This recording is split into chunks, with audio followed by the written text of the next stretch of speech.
News right now as President Trump announced this morning that he will send troops to Portland to handle. This may be a show of force, but that's all it is. It's just a big show. And after a big show, we know what happens. Everyone goes home. President Trump has one goal. He wants to induce a violent exchange. Let us not grant him that wish. Ever ICE comes under siege to safeguard federal agents, protect federal property, and immediately arrest all individuals engaged in any federal crime. She went on to say that she is deploying joint terrorism task forces to help as well. Protesters confronted local leaders at last night's press conference, saying they aren't doing enough. Folks, you don't need a political science degree to see what's going on in Portland. In fact, if you just use a little bit of common sense, you're probably ahead of the curve. The mainstream narrative is designed to confuse the issue, so let's just cut right through the noise. This is a tweet, this is an X or a Truth Social post from Donald Trump. He has directed, he has authorized the Secretary of War, Pete Hegseth, to surge troops to Portland, Oregon, in order to protect our facilities from the Antifa extremists. This is going to be huge. You can see the post here. At the request of Secretary of Homeland Security Kristi Noem, I'm directing Secretary of War Pete Hegseth to provide all necessary troops to protect war-ravaged Portland. It's more dangerous than Ukraine or Baghdad or Yemen or Gaza and any of our facilities under siege from attack by Antifa and other domestic terrorists. I am also using full force if necessary. Thank you for your attention to this matter. I think he forgot the little phrase, lock and load. I want to know in the comments before we get too far into this, do you support using troops in a situation like this?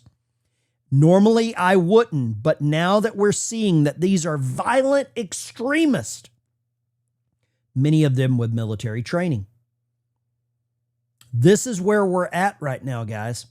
And Donald Trump's perspective is grounded in reality, which is why it makes so many of these media pundits freak out and be uncomfortable. So the situation on the ground, I've got some more stuff here for you. So what is the situation on the ground? Organized groups have escalated their tactics. I've got some clips here.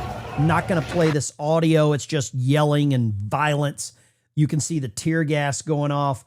They're waving people back. They're using the paintballs and things like that right now. But these organized groups have escalated their tactics well beyond simple protests.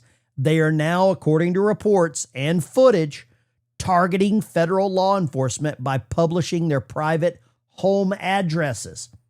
This is classic intimidation tactic designed to create fear, not just for the officers, but for their families as well. And you can see some of them videoing this. And there's Andy Go. He's one of the Portland, I would say one of the original, one of the OGs. Now, outside of Chicago, it's just getting just as bad, maybe a little more weird, but these people could be considered a little off their rocker. They're protesting outside of an ICE facility in Chicago.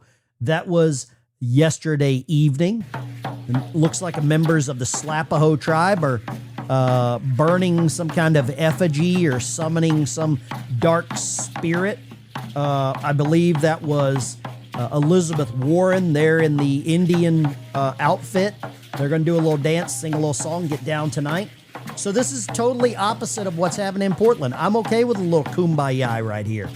And I don't know what they're burning. I wouldn't want to be near those fumes. But this is a little more peaceful than what we saw in Portland. And the music is a little worse. The dancing is a little bad. Don't get your dollar bills out for this one. The Slapaho tribe is in full force. Now, here's a little more footage outside of Chicago. You can see a lady here with a sign, Democrats hate cops but love Antifa. I'll play this a little bit, and you can see how peaceful and violent, or mostly peaceful this is, according to CNN. So they're blowing the whistle in this lady's face.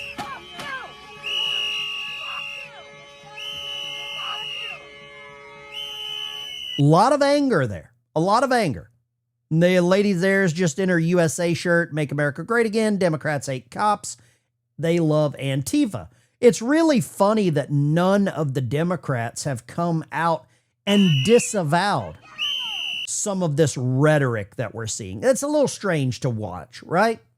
Now, this is over off of Real America's Voice. This is a clip from Steve Bannon, and I believe he's talking about what exactly is going on. Pete Hegseth to provide all necessary troops to protect war-ravaged Portland and any of our ICE facilities under siege from attack by Antifa and other domestic terrorists. I'm authorizing full force if necessary. That's the Secretary of War. Stakes could.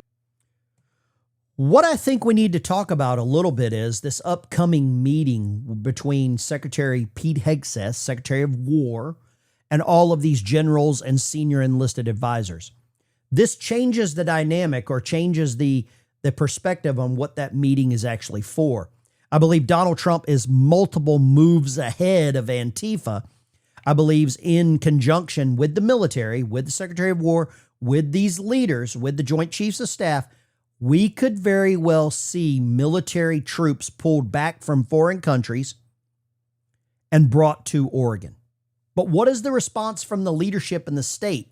I haven't really seen anything from the governor of Oregon. I couldn't find anything from the mayor of Portland.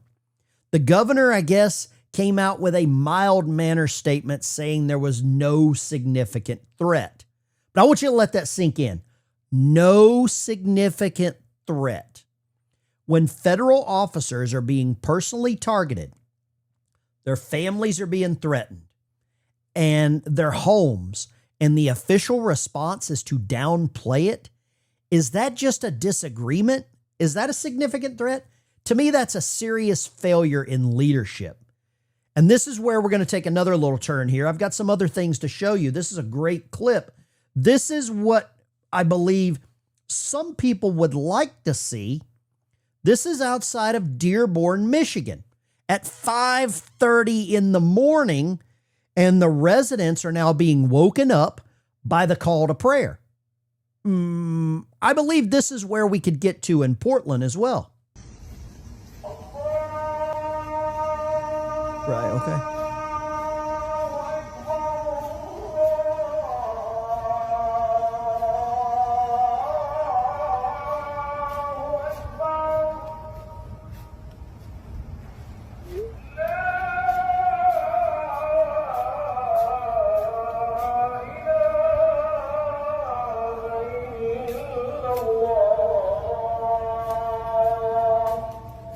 So that's Dearborn, Michigan. This is not Baghdad. This is not Yemen. This is not where the Houthi rebels live. This is a city in the United States, a city under control by what you hear here, what you hear there. Ilhan Omar, I believe, represents that, or I'm not sure. Is that Rashida Tlaib? I think she's Michigan. I think Ilhan Omar is Minnesota. It doesn't matter. It's Somalia. It's Baghdad. It's Yemen. It's Qatar. It's whatever. But yet we consistently dunk on a small country the size of New Jersey. This is the real problem, guys. This is the real problem. Pam Bondi came out last night, made a statement on all of this. These are tying everything. The entire room is being tied together by rugs like this, to quote the late, great Big Lebowski. Really ties the room together. You shouldn't be nervous any longer because Donald Trump is in office and the weaponization has ended. We've made that very clear. Whether you're a former FBI director, whether you're a former head of an intel community, whether you are a current state or local elected official, whether you're a billionaire funding organizations to try to keep Donald Trump out of office, everything is on the table. We will investigate you and we will end the weaponization. No longer will there be a two-tier system of justice. And we are working hand in hand, Director Patel and I, Todd Blanche, with our incredible Trump. Who is funding all of this stuff? These people that are out there rioting.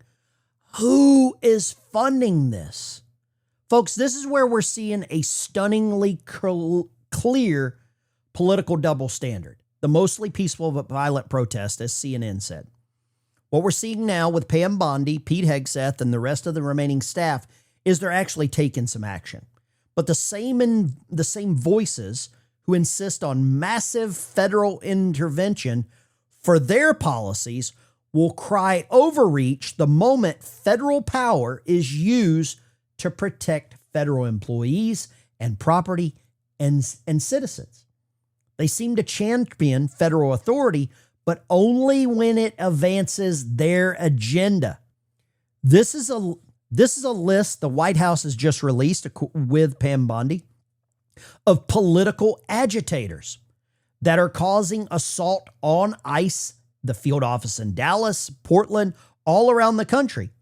They're calling agents Gestapo, slave patrols, fascist, brown shirts, schmazzies, and these are the people that are doing it. Notice they're all elected officials. Right at the top of the list, Governor Tim Walz could have been President of the United States. Gavin Newsom, J.B. Pritzker. Look at all these elected officials and the quotes and the actions that they have actually taken against federal agents, employees, inciting violence. They want to say they want to turn down the rhetoric. Are you seeing the rhetoric getting turned down when these people, there's Bernie Sanders, Elizabeth Warren, the Slapaho tribe, sure she's on a reservation somewhere with the peyote, doing the neutron dance or whatever the hell you call that. Hopefully she's in a sweat lodge, getting ready to be ran out of office or arrested, because these are agitators. They are inciting violence. Here's something that happened in Houston, Texas. These people went too far. This is a Halloween little display that they've got outside of their house. They've got people, they've got mannequins or whatever you want to call them, hanging up, right? The Bubba Wallace NASCAR thing here. Houston, Texas. Is this going too far? They've got the Mexican with the rainbow, the password shirt on, the whatever that is, a poncho. I'm sure it's inflatable so he could swim back across the Rio Grande. Send him back. But is this okay? If this was reversed, if this was let's say people wearing a Tim Walz or a White Guys for Harris hat, would this be allowed? No, it wouldn't. There would be riots. This would be George Floyd 2.0. Here is another, I'm sure he's probably an immigrant. This is in Los Angeles. Look at the sewer lid here, and I believe that's where he should go next. Listen to what he says. These people are really starting to ramp up violence and rhetoric. What do you say? Fuck Donald Trump. Why do you say that? Because he's racist and he's a pedophile. But you know you got Look it up. you got 3 more years of Trump though. Yeah. No, I'm saying he's. We already killed his friend. The Whoa. next one is talking Trump. Oh. Wait, what's your name? Next up, he's doing that weird ass shit. What are you gonna do, buddy? Come. So there's the mostly peaceful but violent left. President Trump used 2 words that's going to send a shockwave through this entire establishment. Full force. That language was not chosen by accident. It's a clear signal that the policy of passive observation is over. News right now is President Trump announced this morning that he will send troops to Portland to handle domestic terrorists. The announcement was made just minutes ago in a social media post. The president says the decision is necessary to protect ICE facilities, which he describes as under siege from attack by Antifa and other domestic terrorists. The post also says the president is directing the Department of Defense to authorize, quote, full force if necessary. This comes after an influx of federal officers was deployed to Portland yesterday. Local leaders say they did not ask for them to come. Fox 12 was the first to report the arrival of federal agents yesterday afternoon. State and city leaders, including Mayor Keith Wilson and Senator Jeff Merkley, held a press conference last night to address the situation. Both the mayor and senator characterized the deployment as President Trump following through with his recent comments on cracking down on protests against ICE in Portland. Both the mayor and senator accused the president of trying to create chaos in the city to depict Portland in a negative light. This may be a show of force, but that's all it is. It's just a big show. Why is no one actually bringing up the subject of the violence that's being pushed on those federal agents? That's the problem that nobody's talking about. These people wouldn't disavow any of that. The opposition isn't truly afraid of the force. They're afraid of the accountability. That comes with it. They're allergic to the restoration of order. So don't be fooled by the hysterics. This isn't some complex constitutional crisis. This is about a simple, fundamental question. Do we live under the rule of law where everyone's accountable, or do we allow rule by the crowd where intimidation dictates policy? I don't know how that the Democrat Party cannot see this. They support criminals. President Trump has made his position clear. The officials in Portland have made theirs. And believe me, America is watching. The next step I believe that Donald Trump should take is cut off all federal funding to these sanctuary cities, because that's where the problems are. That's where they start. That's where they go to. That's where they metastasize. And it's a cancer on the country, and it's only going to get worse. That is our breakdown for today. As always, this channel is dedicated to unpacking daily news, giving you real analysis with no filter. I'm not good at that. The mainstream media is going to spin things like this. We cut through it. If you found this analysis valuable, make sure to like, subscribe, share it so more people hear the open truth. And don't forget, you can always support me on Patreon to keep this independent. I really appreciate you tuning in. Check out my channel sponsor. It's Keen Greens right up here. It's going to give you a lot of superfoods, a lot of health and nutrients. It's growing my hair back a little bit. Nails and fingers and skin and everything's getting better.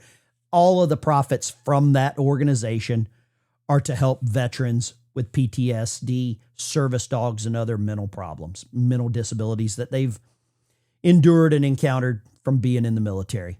The same military that's about to go to Portland and some of these other sanctuary cities. Really appreciate your time, and thank you for watching. Stay safe.